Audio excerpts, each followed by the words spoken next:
Good morning, everyone. Mike Andes here. Today on the vlog is going to be a little bit different. We're not going to do a whole lot throughout the day, but this evening we have a team offsite meeting. So we have 2 of these a year, one in the spring, one in the fall, and we're going to try to get some behind the scenes of getting that all set up. So these spring ones are really just trying to get the team together. A lot of them have not met each other just because we're in different offices now, as well as just kind of giving the projections and some of the goals for the upcoming year. And then the one in the fall is more or less looking back at the year, looking at the financials, sharing numbers, etc. So this morning, or this evening I should say, is really more about sharing the future of what we're trying to do, what the goals are for this upcoming year. And I think it's really, really important as owners that we share this information and share our vision for the company with our team to make them part of that vision. So stay along for the ride. We're going to show, basically got this back room at a restaurant, and we're going to be able to show kind of some of the things we're doing, about an hour and a half of that team meeting. So here we go.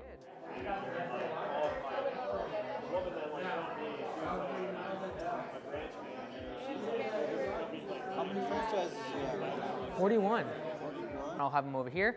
But what we're gonna do, we're gonna do a bit of an activity while we're waiting for the food. It's gonna take you all of 30 seconds. But on your piece, the little tiny square, flip it over to the side that actually has color on it, and then look at your big white piece that has the number on it and flip it to the other side.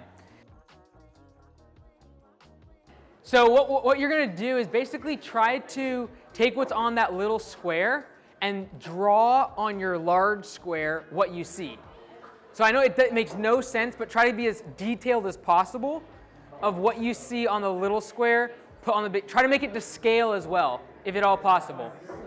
So, thank you for coming. We'll go ahead and jump into tonight. A couple things real quick. Obviously you can't see it. Unfortunately, I was gonna bring tape, but I forgot. But you can come over here and look at later what it all together kind of made.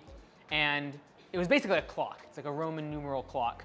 The objective in saying that is, you know, kind of the objective of this whole meeting is the fact that each of us every day, whether it be command center, the media side, locally at the shop, the management, we're all kind of working on our own square. And sometimes it can kind of seem like you don't really know why how this is fitting into everything.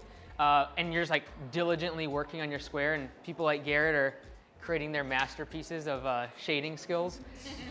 Any one of these squares really doesn't make a lot of sense. Like in and of itself, it doesn't really do a whole lot. Like this is not going to win any sort of award.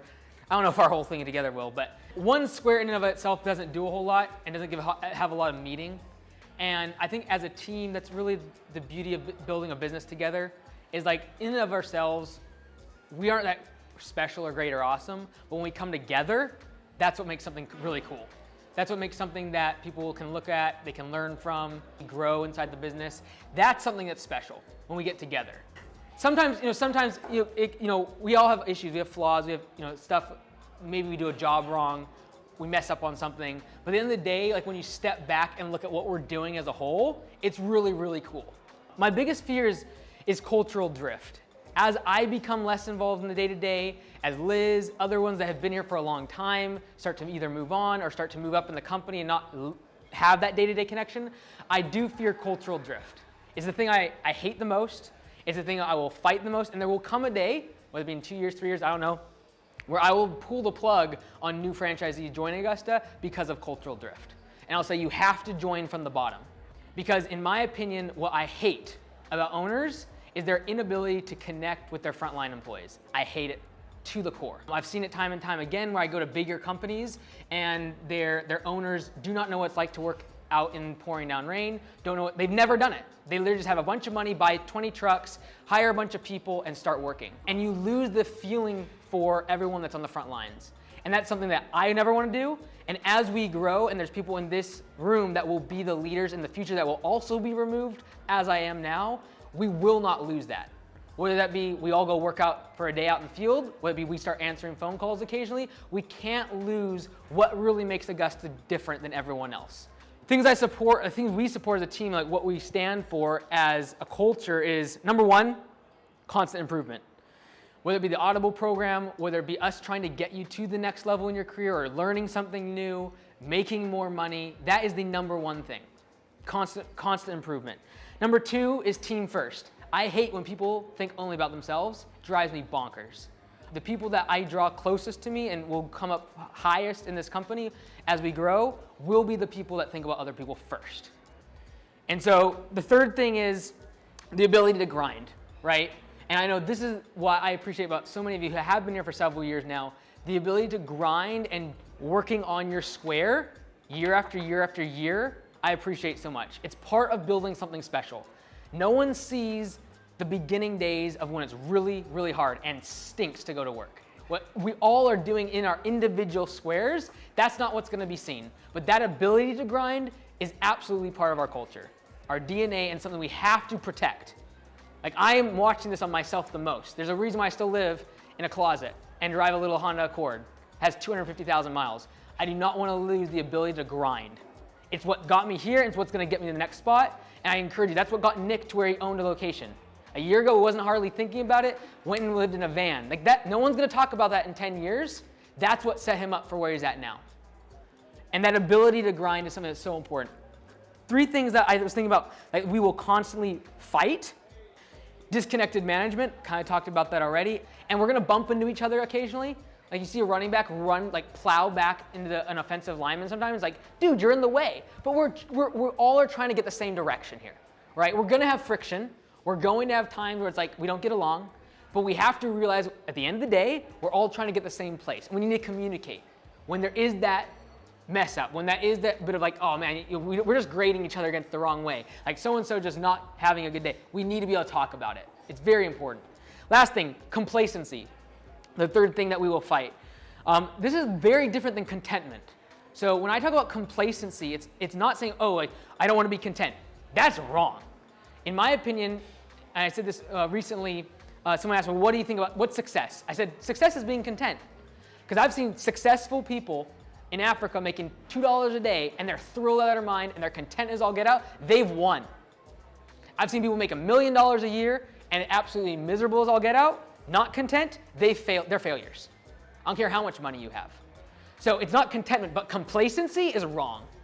Complacency, like, oh, like I'm good. Like, hey, 18 bucks an hour, like 15 bucks an hour, I'm good with this. Like, I'm doing a pretty good job at my job. Like, everyone thinks I'm a cool guy. That's not what we stand for. And that leads me to kind of like, I was talking to Danny on our trip. Something that I've been wrestling and like thinking about a lot is something I'm working on. Like I'm not very good at and I'm trying to figure out.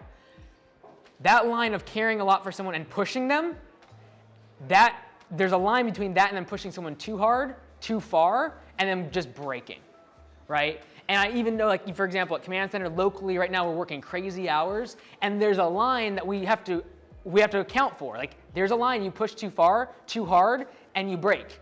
And long term, that's a bad strategy. But in the short term, and more importantly, you will not get anywhere if you don't push yourself to some extent. If you become complacent, like, hey, I'm just gonna show up to work, I'm gonna put in my time, I'm gonna chill out on the weekends, I'm gonna just live my life, and I have no plans, no goals, I'm not improving myself. Complacency is not what we stand for here.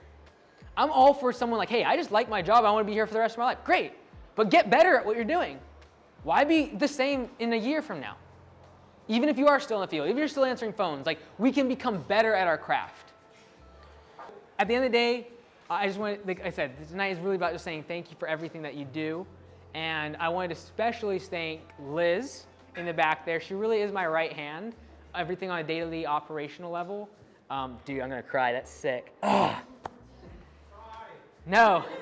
So I appreciate her so much, everything that she does for all of us, and trying to take my vision and to put it in the daily operational side. So much of what I do every day is Zoom calls and phone calls, just trying to help the franchisees, and she's stepped in the gap massively. And in doing so has also put Lee in a position to have to step out the Bellingham shop, and I appreciate him for doing that. But couldn't do it without her, and I really do appreciate it. I guess we'll see most of you tomorrow. Awesome. Thanks so much, guys. If you want to see this masterpiece, feel free to take a look. Hey everyone, it's Mike here. If you're part of the 10% of people who actually got to the end of the video, congratulations. And also, you should definitely make sure you follow me on TikTok and Instagram. Always posting there every single day, and we actually show the prices of jobs that we do in short form videos. So check it out.